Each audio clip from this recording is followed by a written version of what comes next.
Hi everybody, it's David with jdavidburkephotography.com. One of the most visited pages on my website is an article I wrote in 2012 detailing how to replace a plastic latch that was prone to failure on Canon ELAN series cameras. This latch holds the film door closed but breaks easily if the door is slammed shut. Unfortunately, this part is no longer made and all supplies of this part have been sold out for years now.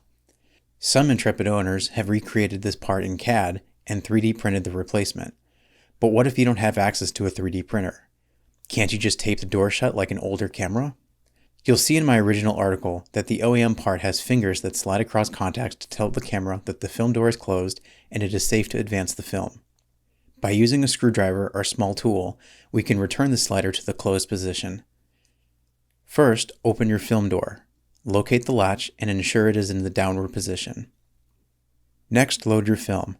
Be sure to allow a bit extra lead than normal as we'll be advancing the film before closing the door. Now return to the latch.